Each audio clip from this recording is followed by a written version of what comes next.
Hi, welcome to Centerville Reports Today. I'm Maureen Russell-Hodson. Many folks in our community are going hungry. That's very hard to believe, but it is the reality. Here to tell us more about a feeding program that is located here in Centerville is Jason Johnston. And Jason, thanks so much for being here. Yeah, thanks for having me. Yeah, your program is called BOG, and we know you by your sign on your truck, which is We Love People, We Feed People, which couldn't be more inviting to people to let them know that you are open to help out anyone in need. Absolutely, and that is the simple message. It is that of saying we are here, we believe in you, we believe in this community, and at this moment, how can we help you out and to serve you in that moment?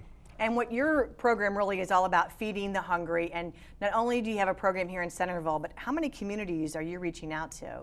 Yeah, currently we are in 9 different communities, obviously one being in Centerville, but we have 2 locations in Miamisburg. We have one in West Carrollton, one in Moraine, location East Dayton. Our 2 newer locations we added this year was Xenia and Northridge. I think it's really hard for people to understand or accept that in Centerville, Ohio, there are not only children, but adults who are going hungry every day. Yeah, the newest statistic that just came down from a Feeding America study showed that we have over 130,000 people in the Dayton area that are food insecure. And of them, a quarter of those are children under the age of 18. And it truly is in every community. It's all over the place, and you might be wondering, how can I help and how does this happen? And I think that's how BOG started. Tell us about the origin of BOG. Yeah, so 5.5 years ago is when we started. But before that, there was probably a year's worth of time when it was taking a look at our community and saying, there's this huge food need. What can you do about it? And for us, it was just me and the other Jason. There's 2 of us named Jason, right? So Jason Bart and I, we were talking, and it was said, well, we could either go volunteer with an organization doing something, and we did that for a while, and we kind of found that a lot of the food pantries were offering appointments for people to come and receive food. Well, at the time, and still even now, transportation and gas and other logistics of having families and schools, we said, let's do something a little different. Let's actually go out to the people and set up in these communities. And so that's kind of why we launched a mobile food pantry. And it started out of a station wagon, and we went to 4 families' homes, and 4 to 10, 10 to 30, 30 to what do we do next, to saying, hey, we need a larger vehicle.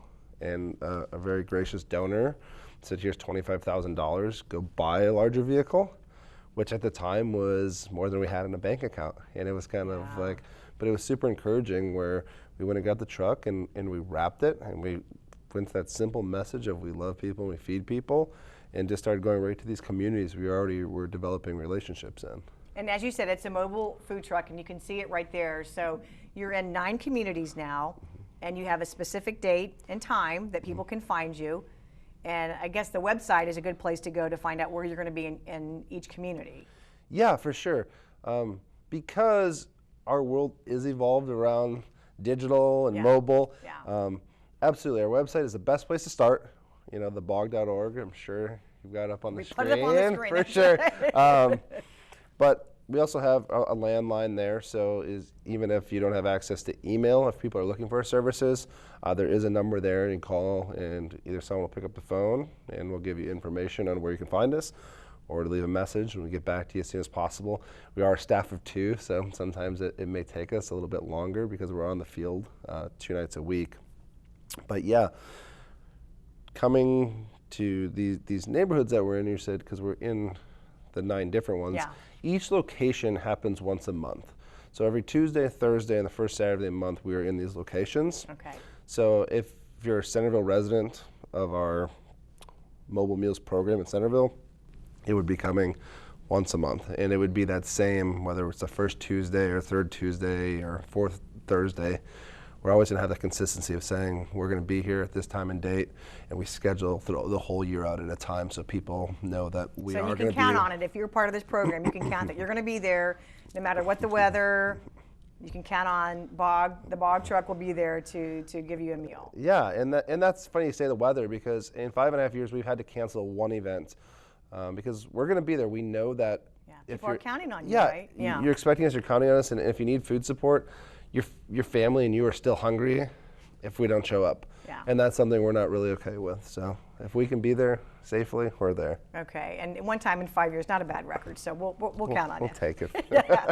When we talk about food, what are people getting? We've seen the photos there, and they're going through a line. Is there food set up throughout the line? They're getting a hot meal as they go through, or how does that work? Yeah, so we purchase our food from the Dayton Food Bank at a reduced cost, and then we set up a mobile shopping line is kind of what we like to do, and to give options back and a voice back to people of saying, what do you want? Instead of just saying, here's your pre-made box, good luck, it's saying, what is the best food option for your family?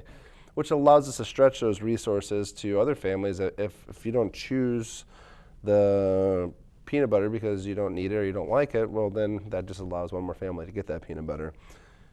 And then spring through fall, we do our community cookouts on top of our normal grocery distribution. Oh, so you can get groceries and you can also get a dinner that day or that, okay. Yeah, so that's the hope, is that it is more of a family event than necessarily just a mobile food pantry, because what you can do is you can get your groceries, and then we have volunteers help you carry them to your house or your car or whatever way you came to us, and then you'd be invited back out of saying, come have a meal with us. And at that time, depending on the demographic of the location, we have music up and activities. So like in Centerville, when we meet, we have games with the kids, and they might be painting the girls' fingernails or doing hair or playing football.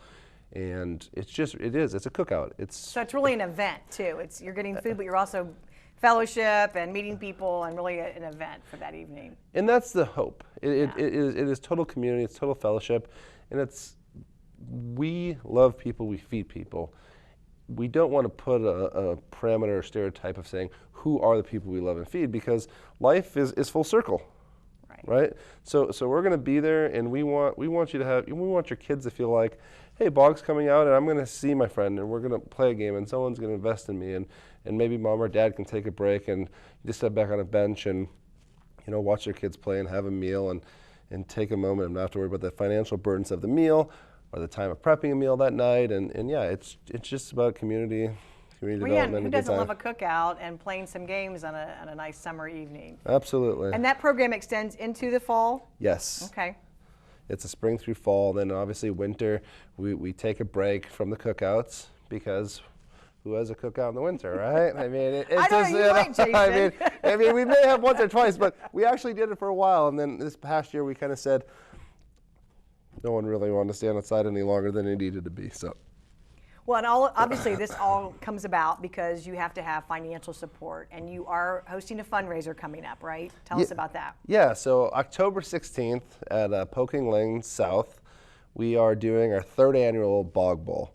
And when we looked at it initially, we said, we could do a gala or a golf outing, and they're all really great ideas, but we said, what is kind of tuned to our personalities? And so you're a bowling kind of guy, aren't you? I may not be such a bowler very well, but I enjoy it, right? Yeah, Just always a good time for laid back evening, whether you want to bring the family out or come on a date or come by yourself. I mean, it's a totally inviting and open environment, right? Who isn't familiar with the bowling alley? It's a low-cost event for someone to come out to, and we just have a good time. We come out and have a pizza and have a drink and, play a couple frames and raise money. Raise money to help right? feed people. Yeah, it's a simple concept and just open to everyone. And we've taken over, really, this being our third year doing the event, we've taken over 80% of Poking Lanes up. So come on out. We have 38 lanes to fill. All right, and so for registration, the best way to go is thebog.org, and you can find out. But again, it's on October 16th. And if somebody wants to support you all but maybe can't make the fundraiser, you accept donations, because obviously this is how you keep the food truck going, right? Absolutely. So easiest way is just to make an online donation right on our homepage there. There's a donate now or donate today button. And that allows us to do what we do. We do have a small staff. It's two, myself and the other Jason. And we utilize a ton of volunteers, but really the resources are just going to help maintain our operation, get food out there, keep the truck on the road. And right now we're currently trying to get a second truck, which I think since the last time we talked, we've raised $40,000 that's set aside just for that truck, and it's becoming a reality. The hope to have it on the road by spring. So we've had some. Congratulations! So let's make this fundraiser push you over the top, right? Absolutely. And we also, do sponsors. So people are just community people saying, I want to see my money local. We're more than happy to find a home for it, So. Okay. And you mentioned that you use a lot of volunteers every time you go out in the community. How can someone volunteer? How can someone get involved? So the other simple process, we try to make it with volunteers as well, is on our website, and it just says volunteer. And it'll pull up the whole year's calendar of where we're going to be, what time we need you there, and it's a simple sign up.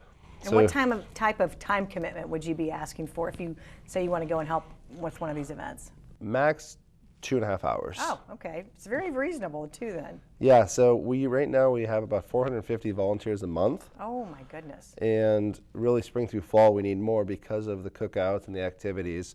Winter we need a few less, but the more the merrier because we can get in and out faster on those cold weather days and just help serve that community. The best place to go, again, is thebog.org. We're going to keep repeating that so you can go for that information. And I guess really, most importantly, how is it that someone who is hungry, let's say, wants to come to the Centerville date, how do they get signed up, or do you have to register in advance, or how can you make that happen? Yeah, once again, we're gonna say it right. It's online, and people don't have to pre-register. They just show up. So if you were to come out and we take some basic info for the people we're serving of saying name, who's in your house, how many people, just so we can help gather and know better who we're serving and so we can continue to learn and serve them better in the future.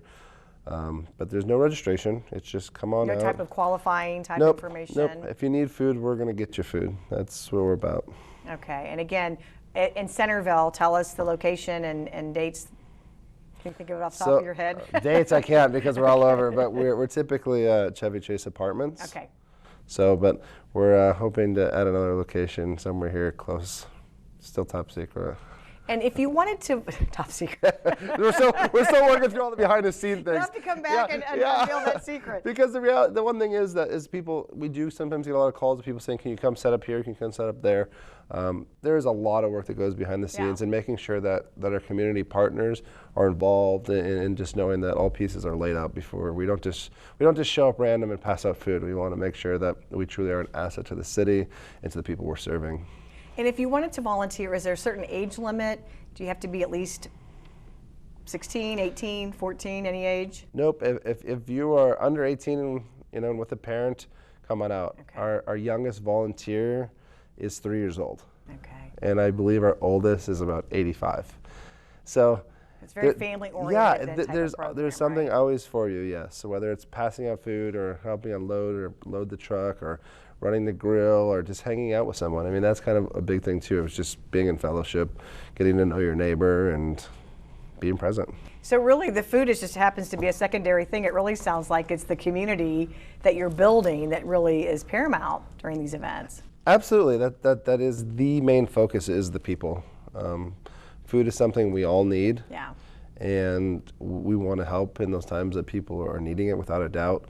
But some of the things we've even tried this year, we're doing like a movie night where we just set a movie screen up on the truck and we played a movie and had popcorn and snacks, which is it's fun for everybody. Yes, it's just about being present and doing life together. Well, thank you very much. For more information, we want you to visit the website, which again is thebog.org, and that fundraiser is on October 16th. It's at Polking Lanes. And again, for more information, you can visit the Bog, but you can also stop out. You can't miss that truck because you are all everywhere now, 9 communities. So thank you for all the good work that you are doing, because we hope that someday we run you out of business and that we can feed everybody. But that'd be the ultimate goal, right? Absolutely. Right. All right, for more information, you can call the city 433-7151 or visit our website, centervilleohio.gov. We'll see you next time.